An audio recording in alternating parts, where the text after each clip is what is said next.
द्वन्द्वातीतं गगनसदृशं तत्त्वमस्यादिलक्ष्यम् एकं नित्यं विमलमचलं सर्वदी साक्षिभूतं भावातीतं त्रिगुणरहितं सद्गुरुतं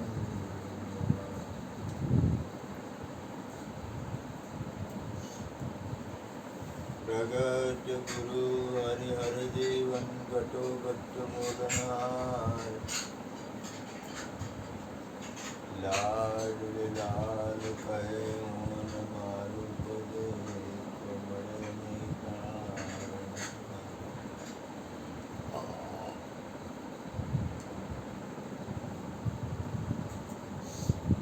मेरा मुझ में कुछ ना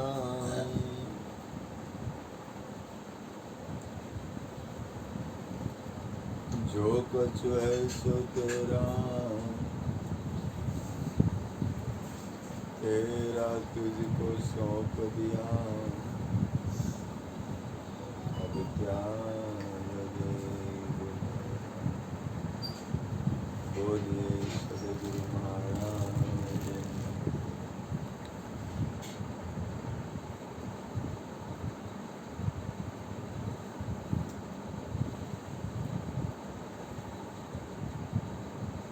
સત્સંગમાં કોક વાર નીંદર આવી જાય તો વાંધો નહીં.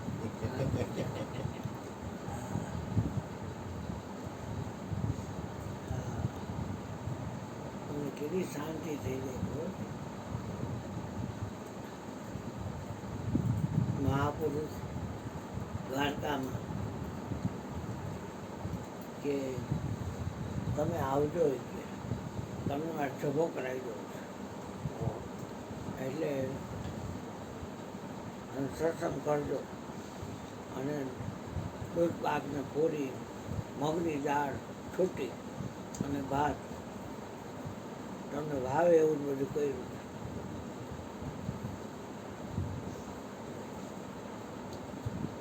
મહાપુરુષ ગયા નાઈ જો અહીંયા કે બસ બાથરૂમમાં નવરાવ્યા પછી જબો આવ્યો જબો પહેર્યો ઠેઠ અહીંયા ઉઠી ઉપર પીંડી લગી જબો નીચે ધોતી આપી ચંપલ આપ્યા છત્રી આપી નક્કીને આપ્યા ગમતો આપ્યો અહીં ખેસ નાખવાનું આપ્યું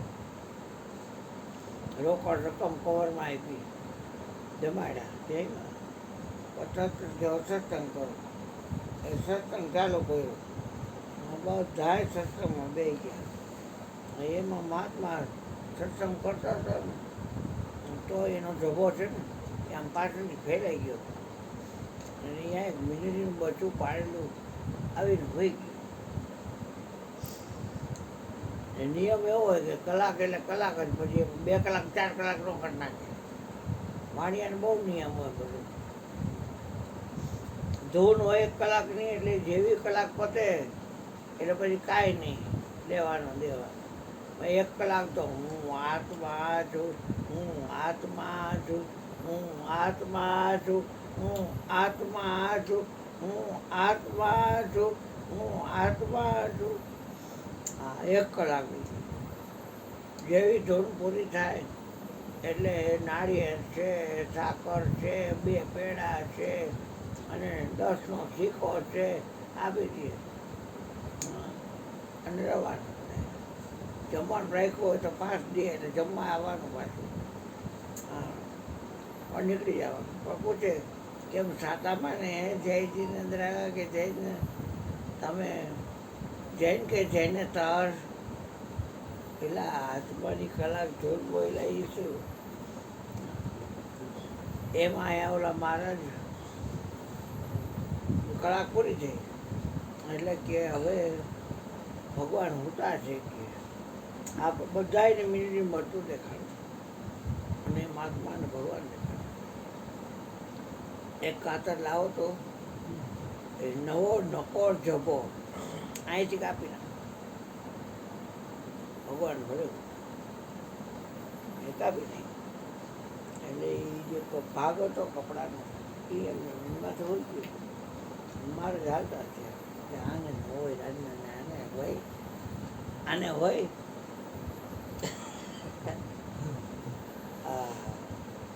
એ કે આને હોય આનો જવાબ હોય એ ભૂંડે પડી રહેવા દેવાય જેમ રહેતા હોય નવે નકો સબો ભાન છે સિવાય ને આવ્યો અને આપણે એને ખવડાવ્યું પીવડાવ્યું પૈસા આમ છે એ કાંઈ મારે જ કાંઈ જોવાય જ નહીં એ તો નીકળી ગયું પાછળ જેટલા દી લાગી પહેર્યો ને એટલા દી એવો તૂટેલો જ જવો પહેર્યો કોકો જે મારે તૂટી ગયો હતો કે હા ભગવાનને બટકું જોતું તો દીધું ને કાપી ઠેર લગી ભગવાન પકડી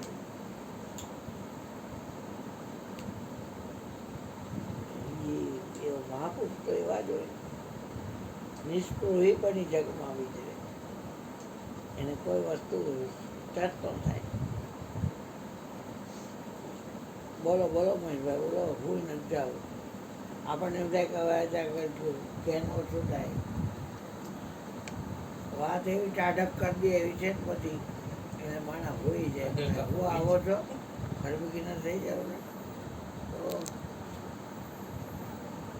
ઘરે જઈને હોઈ જાય છે ખબર નહીં હમણાં પરમાત્માની બહુ કૃપા છે સુખીઓ જીવ હોય ને એને નીંદર આવે હા તો હારા મારું કહેવાય ગોરધનભાઈ 2 દી પહેલા આવ્યા હતા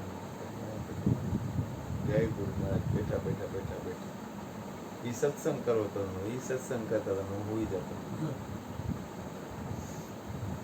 દુનિયામાં મોટું સુખ નીંદરમાં છે નિંદ્રા સમાધિ સ્થિતિ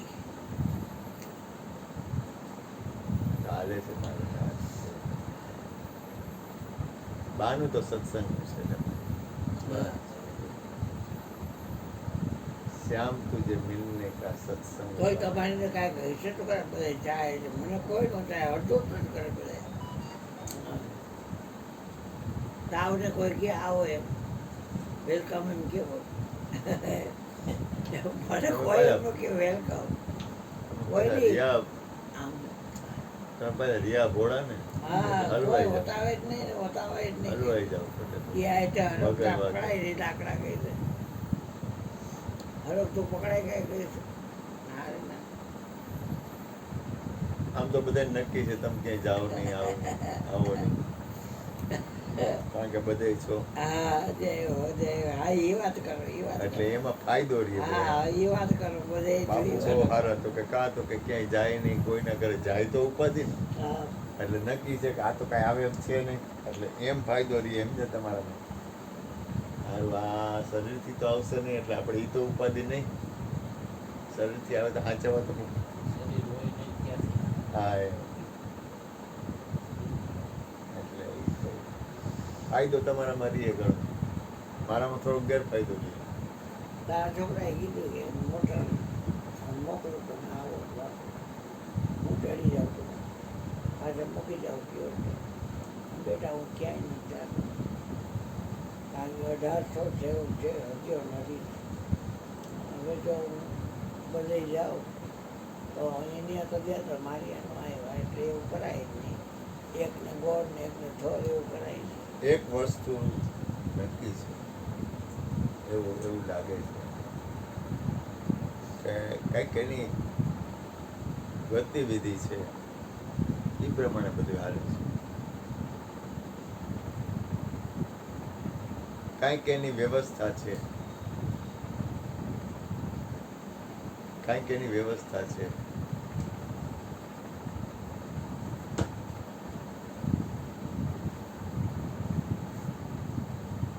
આપણને એમ થાય છે કે આપણે કંઈક કરીએ છીએ પણ એવું કંઈ છે નહીં. તમે મને એમ કહો કે અમરુભાઈ મારી ઘરે આવજો તો આ શરીરને તમે અમરુભાઈ કહેશો કે મને ઓળખો છો કોઈ હું આવું છું તમને કાં ઓળખતા નથી કેમ કે તમને નક્કી આ શરીર છે હું શરીર છું શરીર છોડ સબત કહું પકડો હાથ કરે એ બદલાવ મળે પીને પ્રગટ ભાગે ગરમી થતી એટલે એસી કરો ને બેટા પ્રગટ કરતા આગે શબ્દ કહાથી ની પાછળ રેલા ઉતરે છે પરસેવાનો તો એવું થાય ને આપણને હા ભાઈ ખારપને હિસાબ પછી ઊંઝો નહીં આવે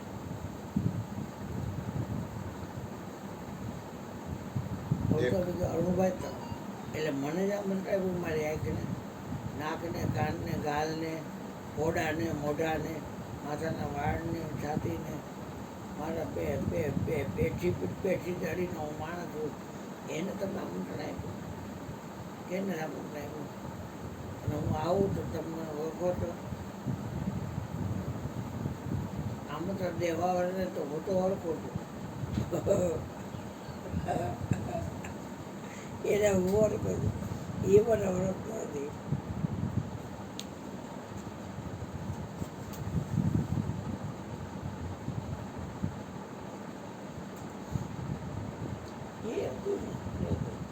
હા ભાઈ વાહ બોલો બોલો બોલો કોઈ નથી જાવ પાછું બોલો મને લાગો મેરો યાર ફકીરી હા ભાઈ વાહ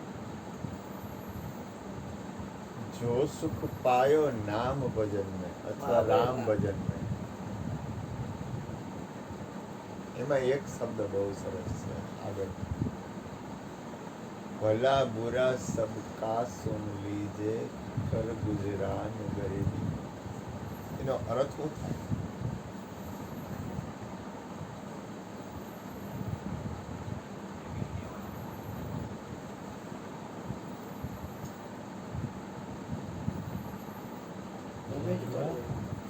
ભલા બુરા સબકા સુન લીજે કર ગુજરાન ગરીબી એનો અર્થ કોઈ પણ વ્યક્તિ બોલે છે ને એ ગમે એ બોલે આપણે સાંભળવામાં રહી હકી આમ થોડીક વાર શાંતિથી બેહી હકી જી બોલે એની યાર કાંઈ એ પછીની વાત છે ભલું હોય કે બુરું હોય દાખલા તરીકે તમે કરે છો તમે ફેક્ટરીએ છો પણ સામેવાળો બોલ બોલ કરે છે તો એને બોલવા દો પછી ઘરવાળા બોલે છે તો બોલવા દો છોકરો બોલે છે તો બોલવા દો તમે કેમ બોલો તમે મૂંગારી આપણે મૌન નથી રહી શકતા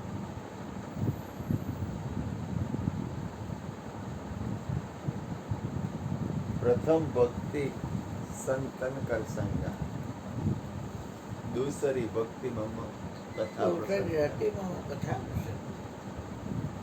એમાં એમ આવે છે કે શ્રવણ કરવું સાંભળવું છે ને મોટા મોટી ભક્તિ છે જિનકે શ્રવણ સમુદ્ર સમાન જે સાંભળી શકે છે ને એ એના હૃદયમાં પરમાત્માનો વાસ હોય છે શ્રવણ ભક્તિ શ્રેષ્ઠમાં શ્રેષ્ઠ છે સાંભળા જ કરે જે બધાયનું સાંભળી શકે પણ શાંતિથી પછી ગમે એ આવે એવું કઈ નથી દાખલા તરીકે ગુરુ કૃપાથી હું બોલતો હોઉં તો વચ્ચે કોઈ બોલે તો એ આપણે સાંભળવામાં વયા જાય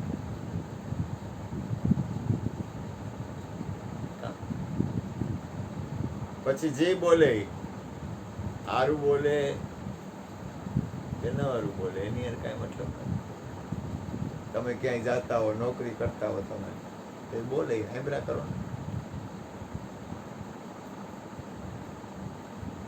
ડોક્ટર પાસે જાઓ તો બોલે હેમરા કરો ને કોઈ દોસ્તાર પાસે જાઓ તો બોલે હેમરા કરો ને તમે કામ બોલ બોલ કરો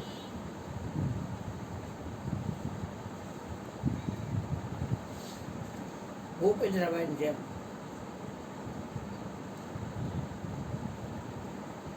જો બોલ્યો ને હેમરા કરો ને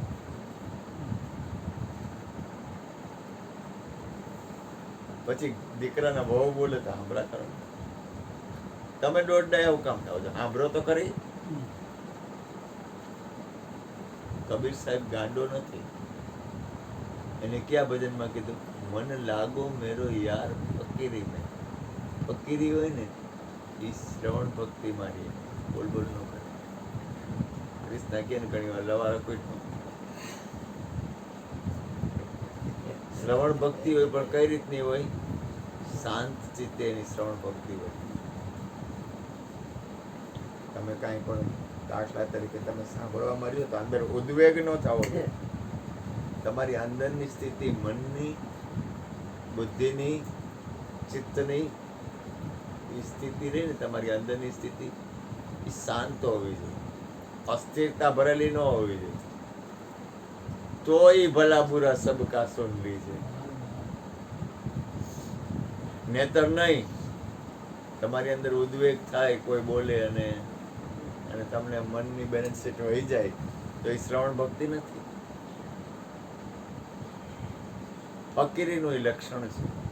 બીજું, કોઈ પણ વ્યક્તિ બોલે છે શું કામ? કોઈ પણ વ્યક્તિ કાંઈ પણ સત્સંગ કરતી હોય, ભજન કરતી હોય, દાખલા તરીકે કૃષ્ણએ કીધું ને બોલવાનું થાય ને, ગુરુ કૃપાથી બોલવાનું થાય ને, ગુરુ કૃપાથી ભજન ગાવાનું થાય, એ વાત અલગ થઈ ગઈ. પણ કોઈ પણ વ્યક્તિ કાંઈ પણ વાત આવતી હોય એમાં બોલે છે, એનું કારણ શું? દાખલા તરીકે કોઈ પણ એવી વાત આવતી હોય પણ એ વચ્ચે એ પોતાની કંઈક મોટી વાત કરે, એને ભય છે એટલે બચાવ કરે છે. એને શું છે? હું આ વાત કરું છું એમ નહીં સમજાય તમને. દાખલા તરીકે કોઈ પણ વાતાવરણ બને છે,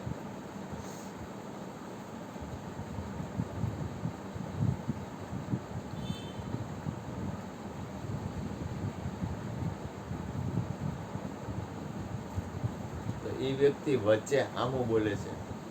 તો હામું બોલે છે શું કામ ખબર છે? એને પોતાનું નક્કી નથી એટલે એ વચ્ચે હામું બોલે છે.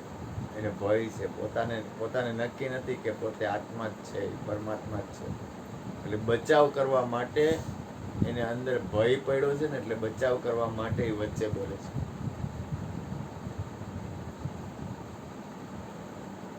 આ વાત છે ને થોડીક સૂક્ષ્મ.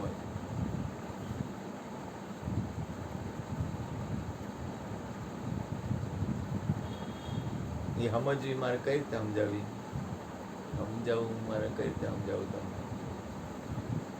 એક જગ્યાએ ઘરમાં તમારે બધાને વાતો થાય છે, બરોબર? ઘરની લ્યો ને, વાતો થાય છે ને, એમાં વચ્ચે કોક બોલે છે ને, તો એને ભય છે, એને આત્મા નક્કી નથી એટલે એ વચ્ચે બોલે છે. પણ જો એને આત્મા નક્કી હોય ને તો કાંઈ ન બોલે, સ્થિરતા પદમાં શાંતિથી કરેલો હોય. પછી તમે વચ્ચે બોલતા હો ને તો તમને નક્કી નથી,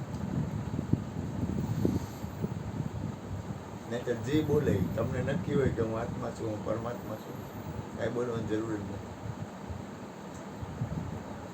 પણ તમે વચ્ચે કાંઈક બોલો છો ને એનો અર્થ એ થયો કે તમને ભય છે એટલે તમે વચ્ચે બોલો છો. તમને નક્કી જ હોય કે તમે આત્મા છો, તમને નક્કી જ હોય કે તમે પરમાત્મા છો, તમારી અંદર તમારા નિજ તત્વમાં સ્થિતિ હોય ને, તો પછી ગમે એ વ્યક્તિ ગમે એ બોલે, તમારે બચાવ કરવાની જરૂર આવતી જ નથી. એ તમારું સારું બોલે ખરાબ બોલે, અથવા ગમે એ વાત કરે, ગમે એની વાત કરે, એનો પ્રશ્ન એ તમારો પ્રશ્ન નથી. તમારી અંદર સ્થિરતા હોય ને તો કઈ ચિંતા છે જ નહીં. અહીંયા કબીર એમ કે છે, મન લાગો મેરો યાર ફકીરી में, જો સુખ પાયો રામ ભજન में, સો સુખ નાહી અમીરી में. પરમાત્માના નામ ભજન સત્સંગમાં જે સુખ છે એવું સુખ આ વિશ્વમાં ક્યાંય નહીં. પછી એમાં કે છે, ભલા બુરા સબકા સુન લીજે. એ મનની અને પોતાની અંદરની સ્થિરતા બતાવે છે.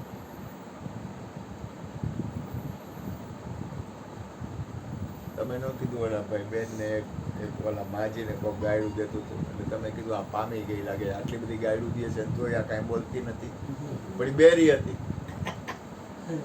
એમ જે શ્રવણ કરી શકે છે ને, બધાયનું સાંભળી લેવું ને, બધાયનું સાંભળવું ને, એ તો મોટા મોટી ભક્તિ છે. દરેકનું સાંભળી લેવું, પણ કઈ રીતે? અંદરના મન વિચલિત થયા વગર. તમારી યારે ફેક્ટરીમાં કોઈ તમે દાંડિયા મોકલવાનું હોય અને તમારી યારે ગમે એ વાત કરે પણ શાંત ચિત્તે તમે સાંભળી શકો ને, અંદર વિચલિત ન થવા દે. એ તમને ખીજાય એ કરી અને તમને એમ કે આમે કરજો, પણ તમે સાંભળી શકો ને એટલે તમે તમે તમે ફકીરીમાં છો. પણ જો તમે કઈ બચાવ કરો ને, વચ્ચે બોલીને બચાવ કરો ને, એટલે તમે સ્થિરતા પદમાં નથી, તમે બચાવ કરો છો. જો તમે સ્થિરતા પદમાં હો ને, કઈ વાંધો નહીં. આડાવડું હાલવું એવું નથી કેતો, એનું મન ભાવ સ્વીકારવું એવું નથી કેતો, પણ જે તમારી અંદરની સ્થિરતા છે ને, ભલા બુરા સબકા સુન લેજે, કર ગુજરાન ગરીબી में, मन लागो मेरो यार फकीरी में. हाथ में कुंडी बगल में सोटा, चारों दिशा जागीरी में, मन लागो मेरो यार फकीरी में.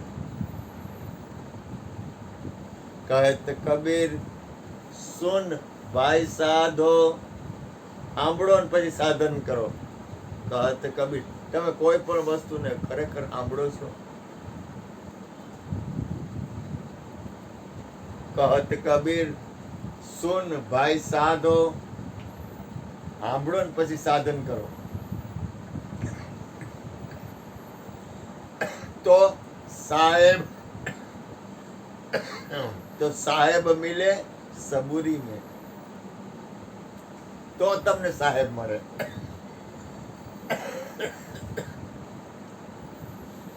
કાંઈ કરું મારો નાક લાજ રાખે. સ્વીકાર ભાવ છે ને મોટા મોટું સાધન છે. કોઈ પણ વસ્તુનો સ્વીકાર ભાવ કાંઈ વાંધો. જો તુમકો हो पसंद वही बात कहेंगे, तुम दिन को अगर रात कहो रात. આપણું ધ્યાન તો બોલવા વાળા આમ છે ને.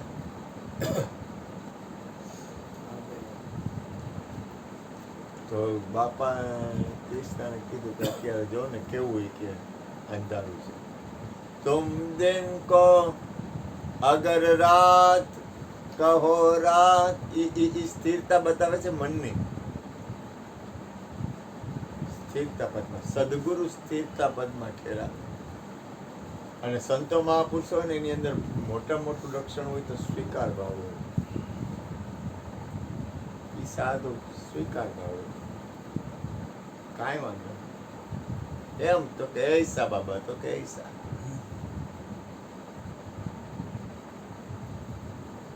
સ્વીકાર કરો. હવે આપણે ગોરધનભાઈને કહી તમારી અમૃત ભરેલી વાણી વાણીનો અમને આસ્વાદ આસ્વાદ